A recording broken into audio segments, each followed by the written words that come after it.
भाभी हो तो ऐसी। अनीता अपने भैया के साथ रहती थी। उनका अपना सगा संबंधी कोई न था।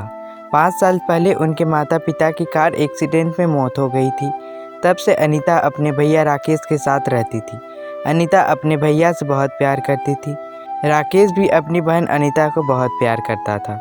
राकेश जब भी शादी के बारे में बात करता तब अनीता राकेश से नाराज़ हो जाती थी। अनीता को लगता था कि अगर उसके भैया की ज़िंदगी में कोई और लड़की आई तो राकेश उसकी बहन से प्यार करना बंद करेगा। राकेश ने किसी तरह अनीता को मना लिया और मधु नाम की एक लड़की से शादी कर ली। अनीता अपनी भाभी मधु को पसंद नहीं करती थी। उसे लगता था कि उसकी भाभी दोनों भाई बहन के बीच में कांटा बन गई है, पर ऐसा नहीं था। मधु भी अनीता को अपनी बहन जैसा प्यार देने लगी, लेकिन अनीता को उसकी भाभी बिल्कुल ही पसंद नहीं थी।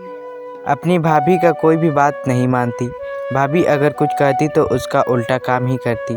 अनीता अपनी भाभी को दुश्मन समझ बैठी और दुश्मन की तरह व्यवहार करती, पर मधु को अनीता के बिहेवियर का बुरा नहीं लगता था। अनीता अपने भैया से थोड़ा नाराज़ थी क्योंकि उन्होंने शादी कर ली। अनीता रोज़ कॉलेज जाती थी। कॉलेज में अनीता को एक लड़के से प्यार हो गया। अनीता को दिल से उस लड़के से प्यार हो गया था। अनीता उस लड़के से मिलने के लिए रोज़ कॉलेज जाती।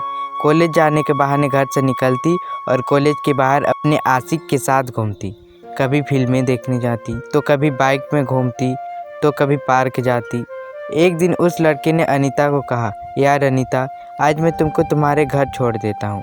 वैसे भी अभी तो तुम्हारे भैया भी घर में नहीं रहते हैं। उस दिन उस लड़के ने अपनी बाइक पर बिठाकर अनीता को घर छोड़ दिया, लेकिन उस दिन अनीता की भाभी ने अनीता को उस लड़के के साथ देख लिया। अनीता बाइक से उतरी और उस लड़के के गाल पर एक किस कर दी और दौड़कर घर के अंदर चली आई। अनीता की भाभी को यह सब देखकर अच्छा नहीं लगा, लेकिन मधु ने अनीता को कुछ नहीं कहा। मधु ने जिस लड़के को अनीता के साथ देखी थी, उन जैसे लड़कों को वह अच्छे से जानती थी। वे लड़के लड़कियों का इस्तेमाल करते और इस्तेमाल करके छोड़ देते। वैलेंटाइन डे भी समीप था। अगले दिन मधु जब बाजार जा रही थी, उस वक्त मधु ने उसी लड़के को एक दूसरी लड़की के साथ कॉफ़ी शॉप में दिखा। मधु गुस्से से उस लड़की के पास गई और उस लड़की को जोर का थप्पड़ मारी और कहने लगी, मैं तुम जैसे लड़के को अच्छे से जानती हूँ।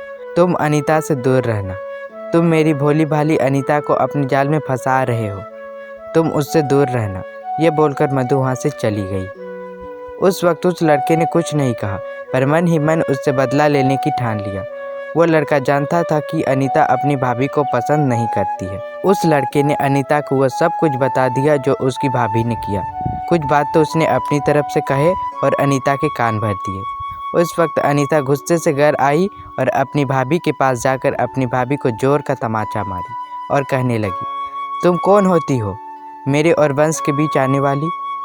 उस लड़के का नाम वंश था। मैं वंश से प्यार करती हूँ, ये भी आपसे देखा नहीं गया?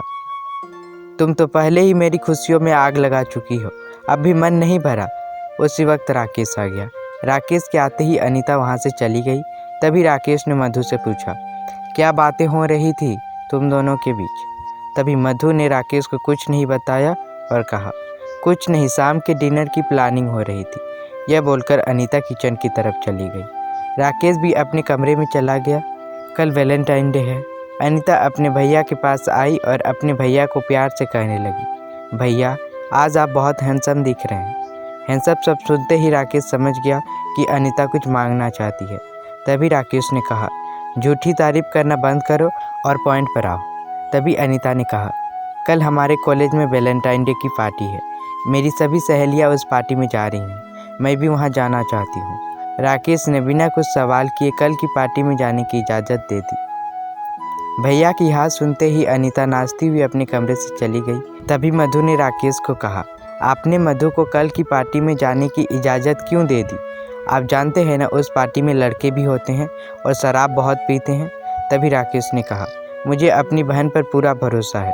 वो ऐसा काम नहीं करेगी जिससे उसके भाई का सर झुके। अगले दिन अनीता पार्टी में जाने के लिए तैयार हो गई।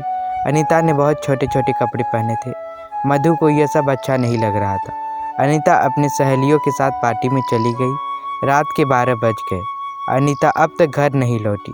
मधु अनीता के लिए बहुत परेशान हो रही थी। बहुत देर तक अनीता के नहीं लौटने पर मधु अनीता के कॉलेज जाने लगी। इधर पार्टी में अनीता अपने बॉयफ्रेंड वंश के साथ बहुत ही रोमांटिक डांस कर रही थी। डांस के बाद अनीता को बहुत शराब पिलाया और उसके साथ ज़बरदस्ती करने लगा, लेकिन अनीता वह नहीं करना चाहती थी जो वंश उसके साथ करना चाह रहा था। वंश अनीता के साथ ज़बरदस्ती करने लगा, उसका कपड़ा फाड़ने लगा।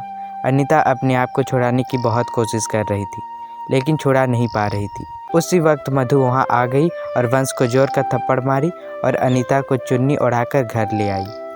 घर आने के बाद अनीता ने अपनी भाभी को कहा, भाभी प्लीज़ आप भैया को आज के बारे में कुछ नहीं बताइएगा, मैं तो फालतू ही आपको गलत समझ रही थी, आप तो बहुत अच्छी हैं। मधु ने उस दिन के बारे में राकेश को नहीं बताया। उस दिन से अनीता अपनी भाभी को बहुत प्यार करने लगी, भाभी को अपनी बड़ी बहन की तरह मानने लगी। कैसी लगी आपको मेरी यह कहानी? अगर आपको मेरी यह कहानी अच्छी लगी तो वीडियो को लाइक करें, शेयर करें और चैनल को सब्सक्राइब करें और बेल आइकन को भी दबाएं ताकि मेरी आने वाली वीडियो सबसे पहले